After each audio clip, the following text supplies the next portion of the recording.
Ni inkuru y'icamugongo yateye abantu benshi agahinda ndetse yakomeje kugenda ibabaza abatari bakeya hano muri aka karere ka Nyanza. Naho umubyeyi yaje kwihekura umwana yari amaze kubyara. Ibi bikimara kumvikana, abaturage baho mu karere ka Nyanza bakaba bacitse igikuba bakimara kumva ayo mahano uwo mubyeyi yari amaze gukorera uwo mwana yari atwite. Wowe udukurikiye ushobora guhita wibaza ibibazo bitandukanye birimo ibigira biti: ese ayo mahano cyangwa ayo marorerwa yaje kuba yabera mu kahe gace ko muri kano karere ka Nyanza? Ese uwo mubyeyi wakoze ayo mahano yaba yatawe muri yombi? Ese ubuyobozi bw'aha muri aka karere ka Nyanza bwaba bwatangaje iki nyuma yo kumva iyo nkuru ibabaje kandi iteye ubwoba yasesekaye muri ako karere ka Nyanza basanzwe bayobora? Ibi byose rero ukomeje kwibaza uraza kubisobanukirwa muri aya makuru ya none tugiye kubagezaho uyu munsi. Niba ari ubwa mbere udusuye ukaba utarakora subscribe, ndakwinginze jya munsi y'iyi nkuru urabona ijambo subscribe cyangwa sabone, utukandaho n'akazogera kaza nako gakandeho. Icyo gihe uzaba ushimangiye yuko ugiye kujya uba uwa mbere mu kubona amakuru meza ya KN Radio tugenda tubagezaho umunsi ku wundi. Reka twitse gato ubundi tuze tubabwira byinshi kuri iyi nkuru ikomeje kubabaza abatuye akarere ka Nyanza nyuma yo kumva umubyeyi yihekura akica umwana yari amaze kubyara amujugunye mu mwobo. Tubibutse ko iyi yo ari KN Radio.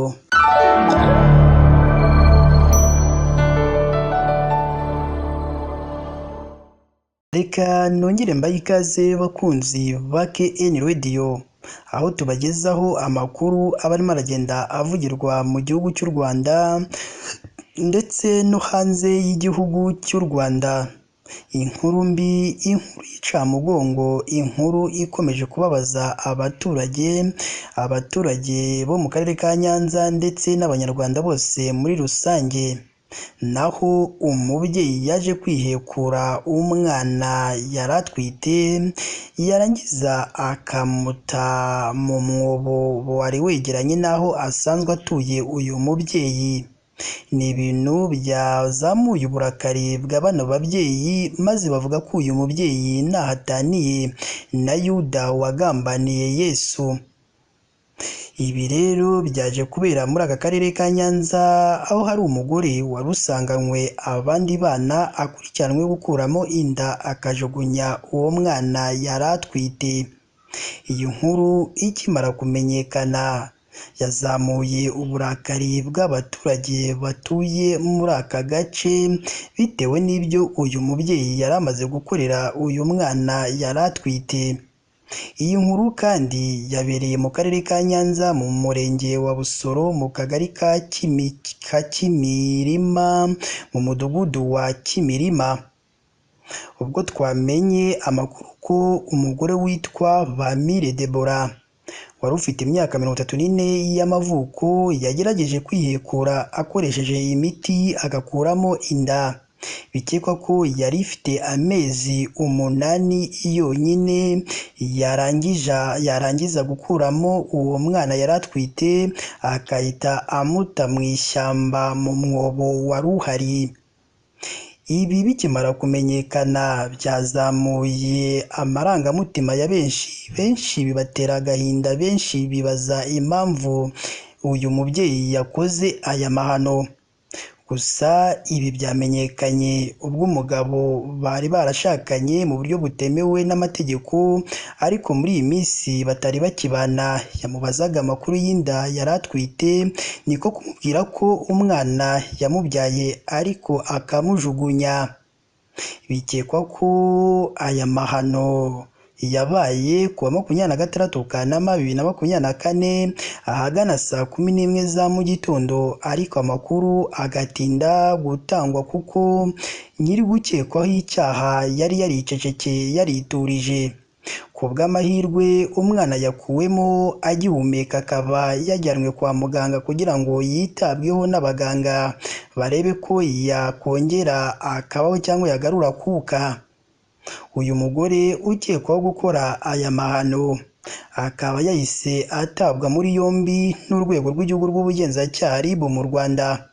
Kuri ubu akaba afungiye kuri sitasiyo ya RIB iherereye mu murenge wa Busasamana muri aka karere ka Nyanza. Abaturage bo muri ako gace iyo nkuru y'icamugongo yabereyemo ikomeje kubababaza ndetse igatuma abantu bose bavuga ko muri iyi minsi abantu bose basigaye bafite umutima w'ubunyamaswa. Bavuga ko byabatunguye kubona umuturage mugenzi wabo yakora iryo kosa kandi abizi ko ari icyaha gihanwa n'amategeko y'u Rwanda. Abaturage bose bavuga ko kano karere kabo gakenewe amahugurwa cyangwa gakenewe inkunga y'amasengesho, bitewe n'uko akarere kabo katakiburamo inkuru z'icamugongo cyangwa inkuru ziteye ubwoba ngo zituma akarere gasubira inyuma bitewe n'ayo marorerwa akunda kukarangwamo. Ngo niyo mpamvu rero basaba inkunga y'amasengesho ngo kuko ngo akarere kabo ngo karimo karagaragaramo ibintu bitari byiza. Ni naha natwe rero dusoreje amakuru yacu y'uyu munsi.